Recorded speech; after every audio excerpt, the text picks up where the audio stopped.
for the first time with Michael Penix Jr. as their quarterback. And then we head to our nation's capital. Meeting of the top two players taken in the 2024 draft. Caleb Williams and the Bears visiting Jaden Daniels and the Commanders. Bears have won 2 straight coming off a bye. Commanders have won 5 in a row at home. And we begin NFL Live with some breaking news. Adam Schefter with us right off the top. Shefty, what can you tell us? Hannah, the Tennessee Titans have become the first NFL team this season to fire their head coach, Brian Callahan. He went 4-19 in 2 seasons. The team struggled. It struggled to protect its #1 overall pick, Cam Ward. It won 1 game in Arizona. Everybody remembers that game from last week when Amari DiMercato fumbled the touchdown into a touchback.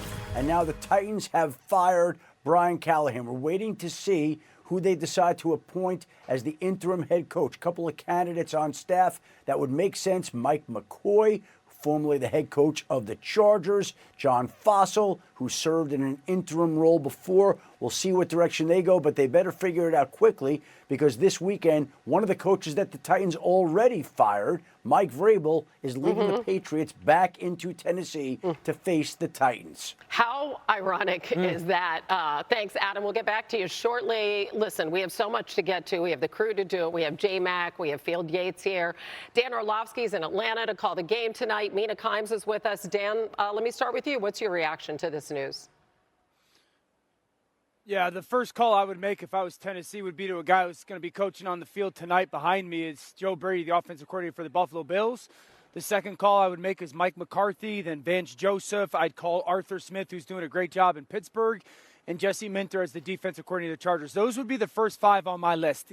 You have to have somebody that has at least a vision of what is next for Cam Ward. It's going to be very much so dependent on trying to get him to play up to his best possibility. The reality is, yes, this is a results-based business, but there's also an improvement that was needed in Tennessee. That did not happen. There wasn't, at least on tape, didn't see to be on a ton of buy-in from some players when it came to what Brian Callahan was preaching, and they obviously did not win. So it's a new start.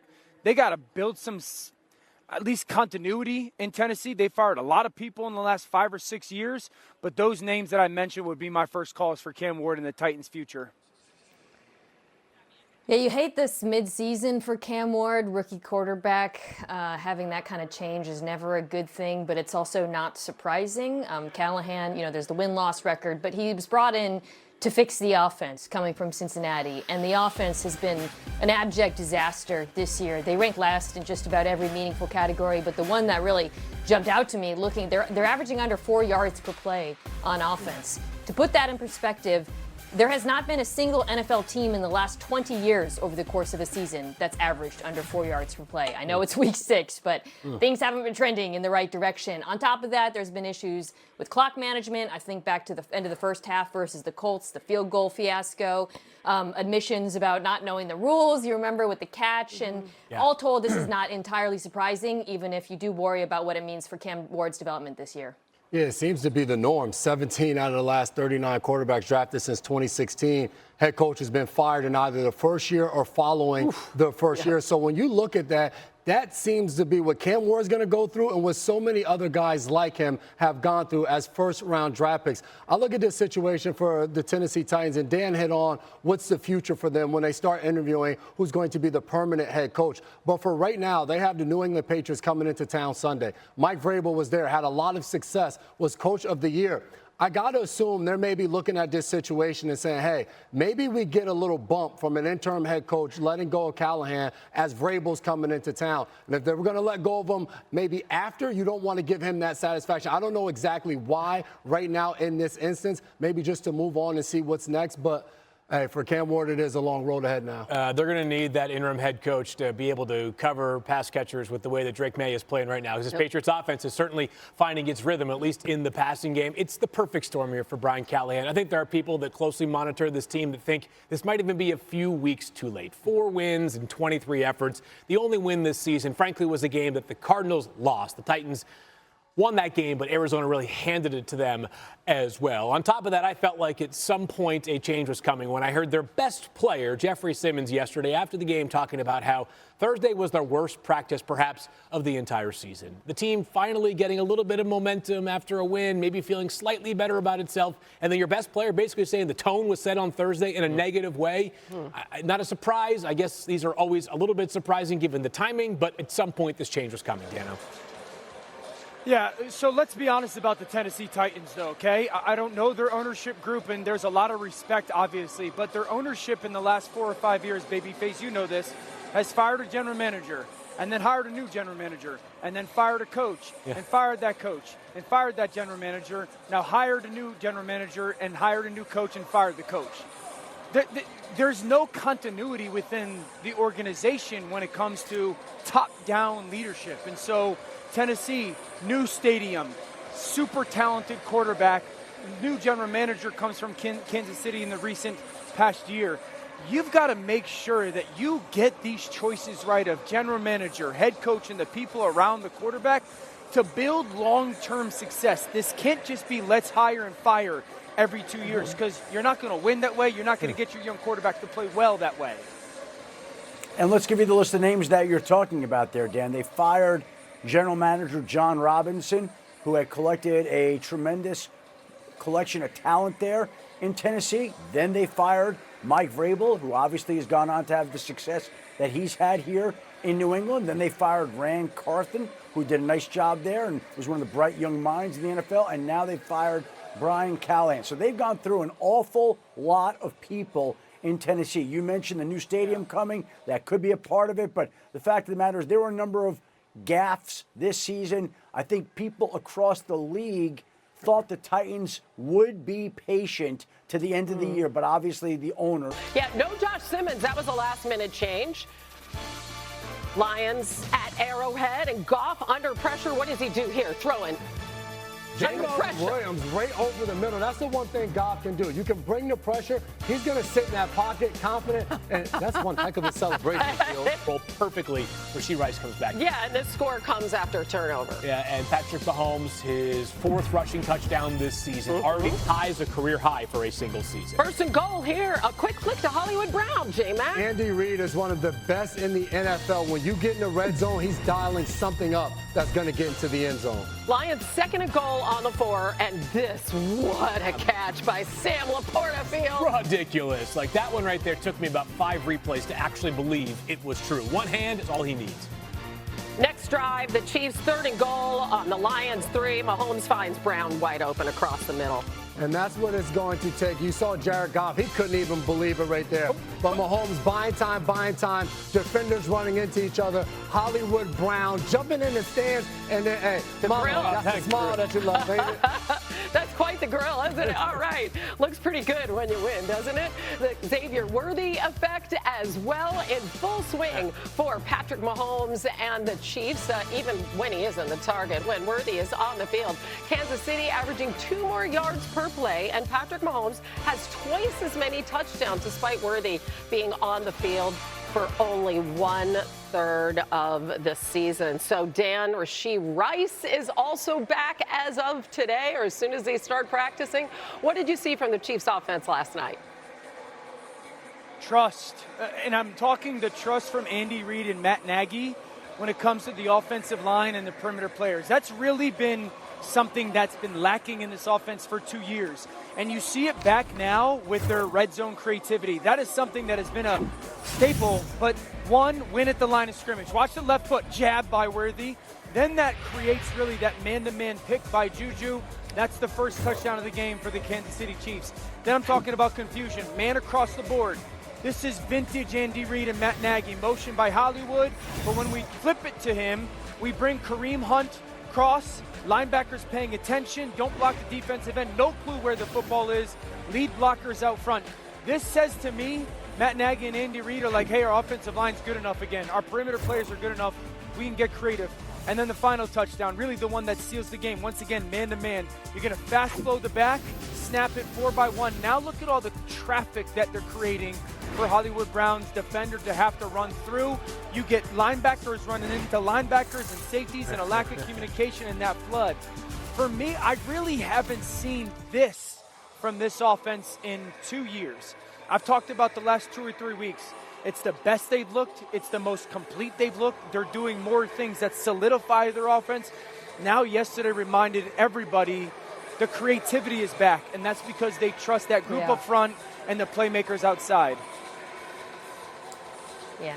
Andy Reid may be one of the single greatest play callers against man coverage that I've ever seen.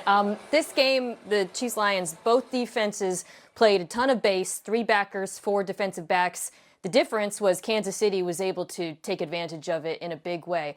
I mean, Jack Campbell and Alex Anzalone, they're good linebackers, but the Chiefs hunted them in this game. 15 targets between the two of them, 12 catches for 155 yards. It was at all 3 levels, RPO screens, deep balls downfields, and it was absolutely relentless. The other thing I want to add is what you're seeing here. I'm mentioning this because it's part of the reason they were able to keep them in base. Some of that had to do with injuries, but also it's something that Dan and I are obsessed with.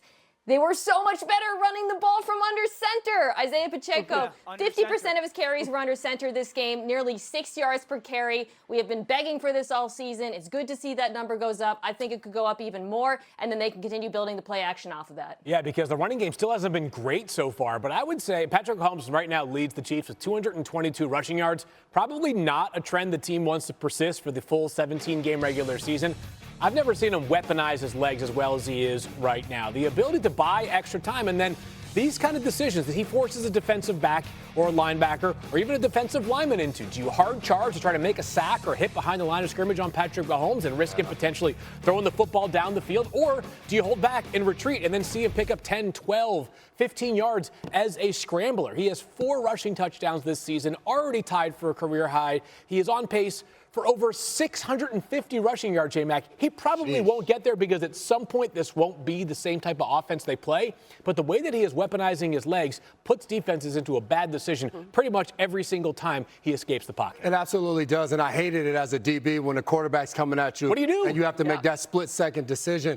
Something that Mina said, I was watching this game, and what I looked at, I was like, man, I could be out there playing. This reminds me of the 2010s where it was just base personnel, 12, 21. You had all of these guys running downhill. And as I'm watching that game for the Chiefs on defense, what stood out was Nick Bolton and Leo Chanel. Those guys were flying around and making tackles all over the field. The Lions run game, yes, they had some positive plays, but you didn't see those 25, 30-yard plays where Jahmyr Gibbs is running into long, explosive touchdown. They kept them under wraps, and they were able to make some plays defensively to really hold this offense back. Dan Campbell said it. We're going to have to score 30 points to win this game, and they limited this Lions offense, which is a huge deal coming off of that Monday night game against the Jacksonville Jaguars. Yeah, I love that, J-Mac. Babyface, I wanted to touch on your point with Patrick's legs, and I think there's a very big difference this year in comparison to last year. Last year, he was running for his life often. This year, I think what you're seeing with the under center, with some of the play action and the tight ends is they're just sitting there going, let's run some of that. We'll make sure there's some protection. And if we don't win on the pass concept, the quarterback will go create. I think there's a big difference between last year running for his life and this year. It's really just I have the time, and that's kind of like the second play within the play that he's doing. And that's an added part that is kind of old school Patrick as well. Yeah, they just managed to slow down the Lions a hair on both offense and defense. Adam Schefter joins us now for more on what's transpired after the game. Lions safety Brian Branch igniting a scuffle at the end of that game. So take us through the sequence of events and the potential fallout. Well, clearly Brian Branch was worked up with the way the game went and how he was blocked on some of the plays and how penalties were not called against the Kansas City Chiefs the way they were the Detroit Lions. Clearly, he let his emotions get the best of him when he walks over to Juju Smith-Schuster, slaps him in the head right there. That leads to this skirmish here between Juju Smith-Schuster and Brian Branch, in which Juju's thrown to the ground. And we've seen here before, take a look at this play right here, where Brian Branch is involved in the play. And again, this went on all afternoon. But in the end, the league is now reviewing the situation.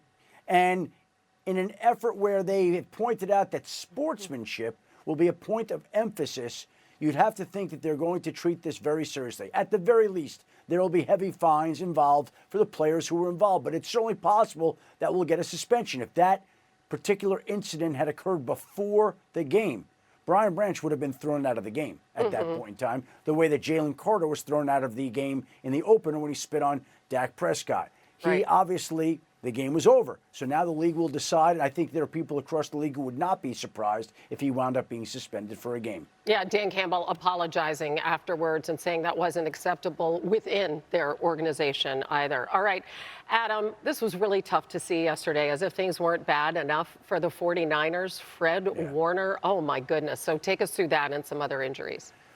Well, the moment he went down, you knew it was serious. You could tell by the way everybody reacted when TV doesn't show the replay and he goes down and he's carted off right away. They put his ankle in an air cast. Turns out that his ankle is broken. It's dislocated.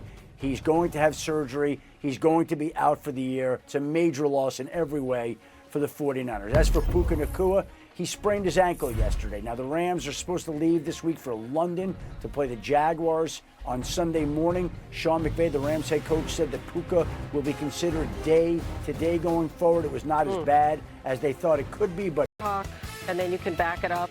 Walk that walk. Rico looked like Emmitt Smith yesterday against the Cowboys.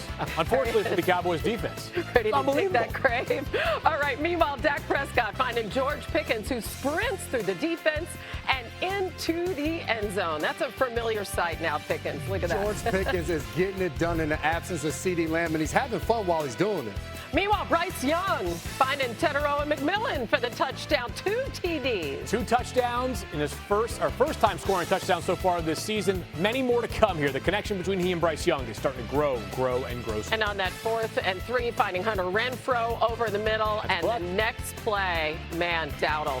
All day, 7+ yard gashes on the ground by that Panthers offense. Record 239 scrimmage yards in this one. Ryan Fitzgerald lines up for a 33-yard game winner. The kick is good. The Panthers get the win, 30-27, and improve to 3-0 at home. And the Cowboys' defensive struggles, those are for real. It's not just one thing or another. Dallas ranking last in passing yards per game allowed, 29th in rushing yards per game allowed. No team has allowed more first downs than the Cowboys.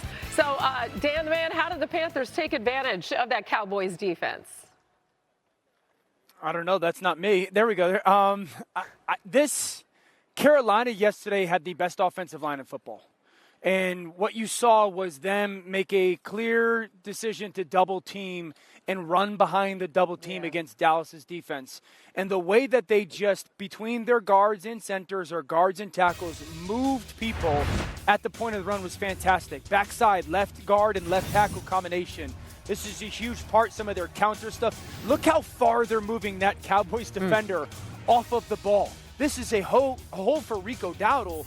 That's an easy run for a talented back. Again, left guard, left tackle. Just watch the movement that they gain. They're taking that defensive tackle on a downhill run. He becomes opposite of the hash when he started in the middle of the field. Once again, planting them on the ground. Their tight ends were very big as well. I thought their tight ends and then the receiver, Bryson Tremaine, number 87, were big time. And this is the run that, look at that hole, guys. I mean, this is the run that they started to really lean into, that long counter as the game went on. When they pull that backside guard, look at the pinning that they are getting from those outside blockers on those double teams and then those guards. Rico Dowdle had great patience when it comes to the vision and setting those blocks up.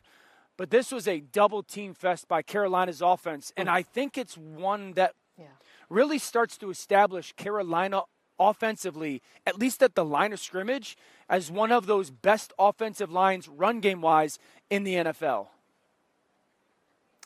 Yeah, usually when you see a stat line from a back like 183 yards, there's a 50, 60, 70-yard run baked in there. I'm just expecting that. I watch, and nope, it's just 7 yards, 11 yards, 12 yards. Complete and utter physical domination at the line of scrimmage. Dan outlined it. That part, though, I would say was not entirely surprising, right? We knew this Cowboys run defense was bad. I would argue the more surprising part is what happened on the other side of the ball, which is the Carolina run defense holding Javonte Williams to 2.2 yards per carry. Because as you see there, he came into this game with one of the best, the Cowboys had one of the best rushing attacks in football. And think back to last season, guys. The Cowboys defense and the Carolina Panthers both had the, I would say, 31st and 32nd ranked run defenses in the NFL. But Carolina, unlike Dallas, actually seems to have improved in this regard. I thought the two Browns, Bobby Brown, Derek Brown, were excellent in this game. The entire front seven played well.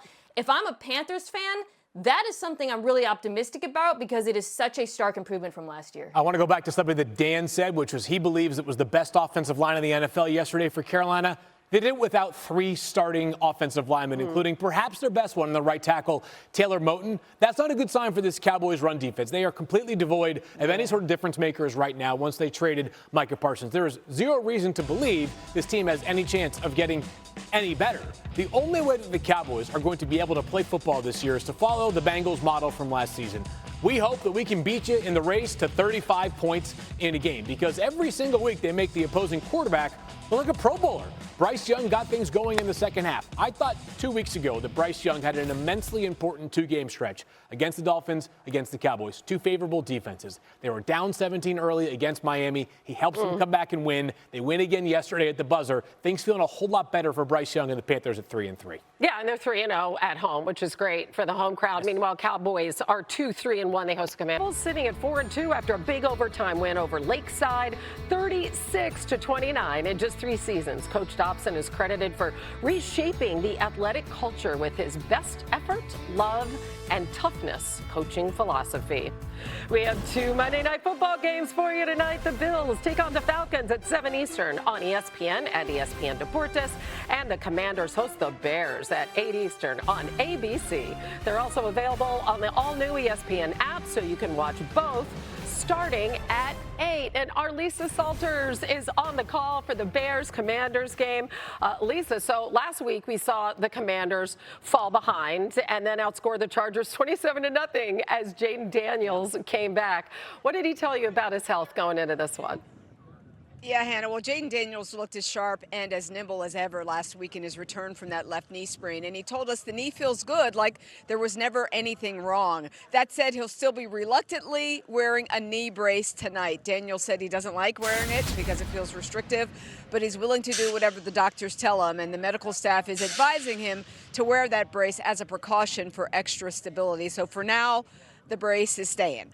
The Commanders will still be without 2 of their top pass catchers tonight. Head coach Dan Quinn said Terry McLaurin and Noah Brown are both close to returning, but they are erring on the side of caution here with their recovery from soft tissue injuries. McLaurin will miss his 3rd consecutive game because of a quad injury, and Brown his 4th straight with a groin injury. Without them last week, Daniels relied on Deebo Samuel, who had 8 catches for 96 yards and a touchdown. In fact, according to Jaden Daniels, Deebo essentially called his shot on that 8-yard touchdown catch that iced the game. It came with about a minute to go in the 4th quarter, you remember. Daniels said Samuel came to him in the huddle before the play and said, throw this to the back of the end zone. Trust me, I got you. But something to watch for tonight, Hannah. Deebo was also on the injury report this week. Questionable for tonight with a heel injury, but he is expected to play. Goodness, as Daniels has at least 1 passing touchdown and no interceptions in all of his starts this season. Lisa, we look forward to your call. Thank you so much. Yeah, no Josh Simmons. That was a last-minute change. Lions at Arrowhead, and Goff under pressure. What does he do here? Throwing.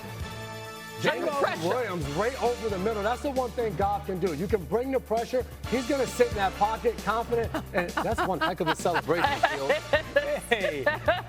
Roll perfectly. Rasheed Rice comes back. Yeah, and this score comes after a turnover. Yeah, and Patrick Mahomes, his 4th rushing touchdown this season, already ties a career high for a single season. 1st and goal here. A quick flick to Hollywood Brown, J-Mac. Andy Reid is one of the best in the NFL. When you get in the red zone, he's dialing something up that's going to get into the end zone. Lions 2nd and goal on the 4, and this, what a catch by Sam Laporta, Field. Ridiculous. Like that one right there took me about 5 replays to actually believe it was true. One hand is all he needs. Next drive, the Chiefs 3rd and goal on the Lions 3. Mahomes finds Brown wide open across the middle. And that's what it's going to take. You saw Jared Goff. He couldn't even believe it right there. But Mahomes buying time. Defenders running into each other. Hollywood Brown jumping in the stands. And then, hey, Mama, that's the smile that you love, baby. That's quite the grill, isn't it? All right. Looks pretty good when you win, doesn't it? The Xavier Worthy effect as well in full swing for Patrick Mahomes and the Chiefs, even when he isn't the target, when Worthy is on the field.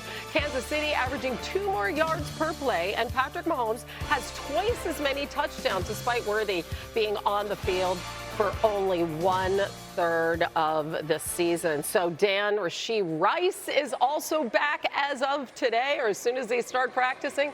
What did you see from the Chiefs offense last night? Trust.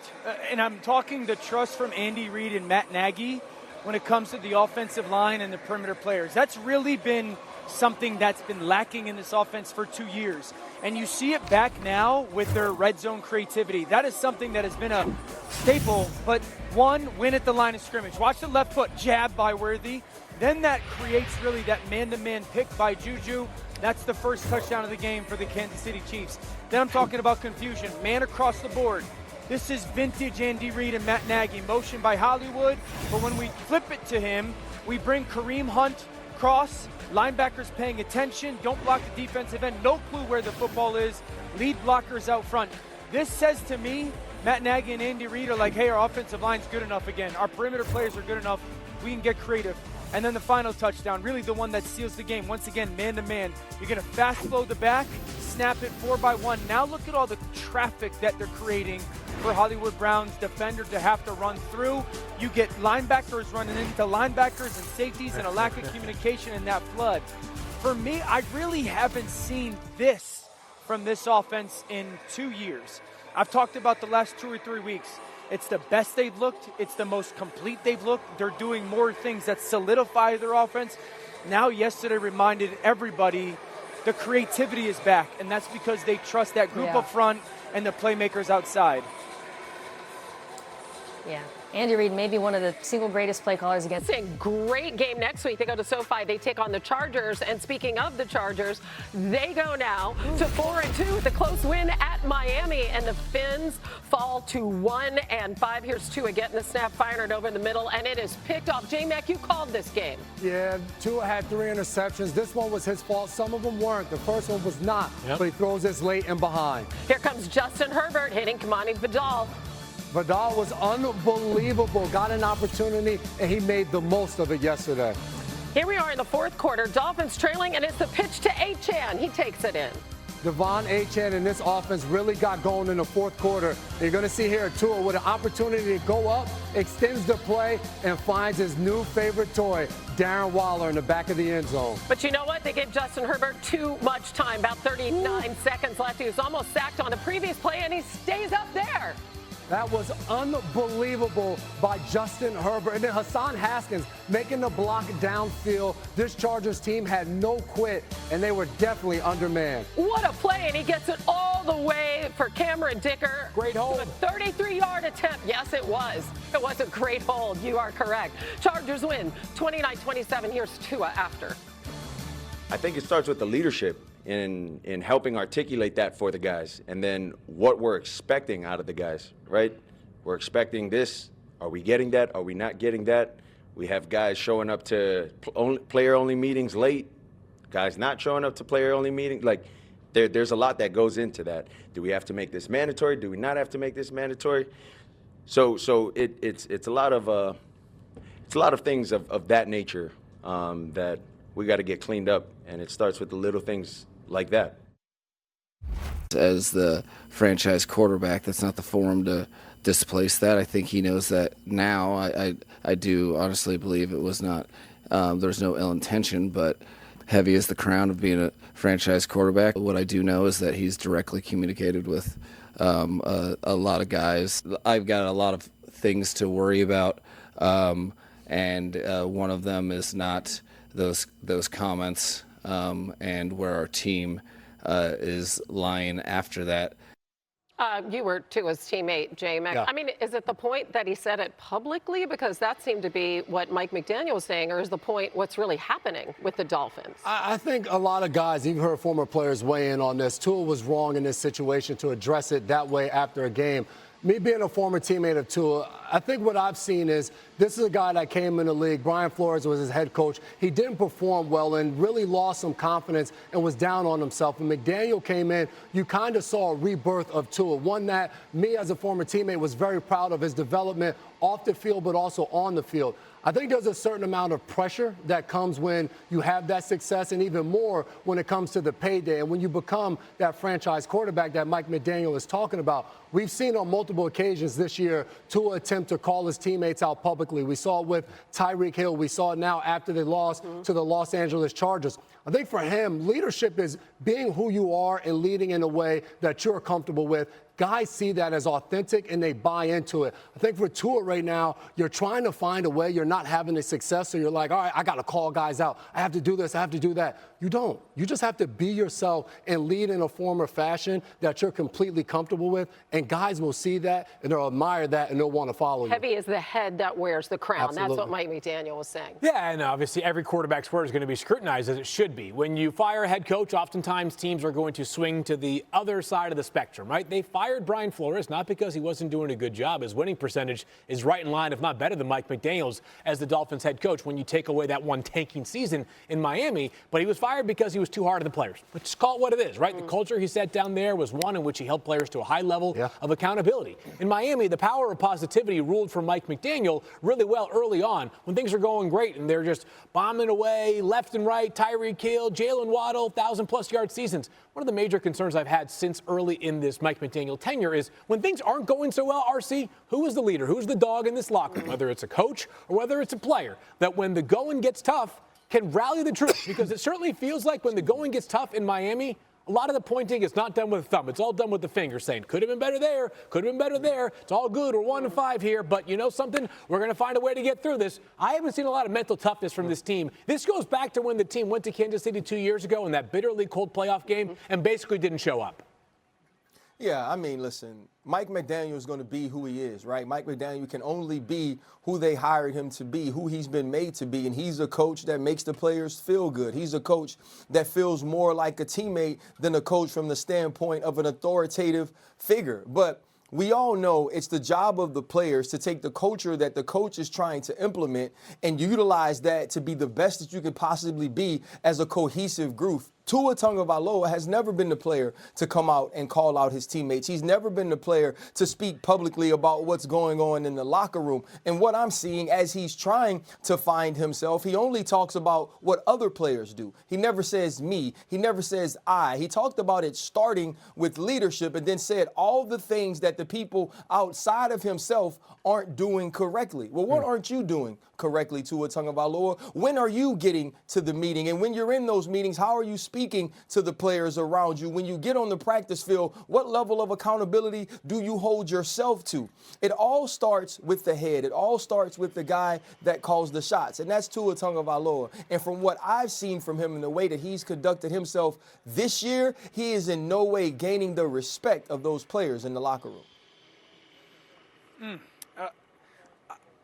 Tua doesn't look like he's having fun playing or being around football. Yeah. Outside of a moment here or there, since 2023, there's very little happiness that is attached to Tua in football right now, very little joy that's attached to Tua in football right now. And I do think they're at a moment when Tua, off of his comments, it's that fine line, guys, between holding yourself and people accountable and pointing fingers to RC and Fields' point. And losing does this. We've all been a part of losing locker rooms in the NFL. I'll go back to 2 or 3 weeks ago. We were doing the Monday Night Football game, and Anthony Weaver, their defensive coordinator, was talking about the opening drive or two that they had against Buffalo. And he said Buffalo went up and down the field. The defense came to the sideline, and there was a bunch of infighting, a bunch of finger pointing. And so it doesn't seem like this is a one-off situation. It doesn't seem like this is living on its own. It does feel, because of the losses and everything, that there's a lot of, well, you should do it this way and you should do it that way. And I think Mike McDaniel's trying to keep it all together. I'll have Tua's back here. I know Tua a little bit. I know the people that are around Tua a little bit. I think Tua's trying to do everything he can to try to get this ship righted. I don't know if they have the talent there to do that, let alone having everybody fully bought in.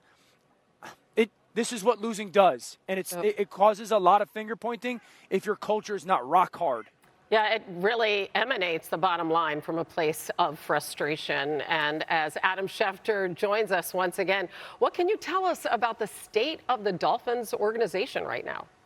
Well, everybody sees it, Hannah. Now you have to begin to wonder, with the trade deadline approaching 3 weeks from tomorrow, if they would be willing to part ways with some of their veterans. That would make sense for a team that's not winning, where Tua Tagovailoa is calling out teammates and their leadership after a loss like that to the Chargers. Now you wonder if and when this team will act and trade some of the players. I think that a couple of the players that other teams have been eyeing, pass rushers, defensive ends, Bradley Chubb, Jalen Phillips, would one of them attract enough from another team that Miami could be enticed to dealing one of their defensive ends? I think that's what you're now onto in Miami. Yes, there are a lot of issues that this organization has to and will sort through, but one of the next issues will be, who do they keep and who do they trade? Even going back to the end of last season and Tyreek Hill saying that he wanted out of there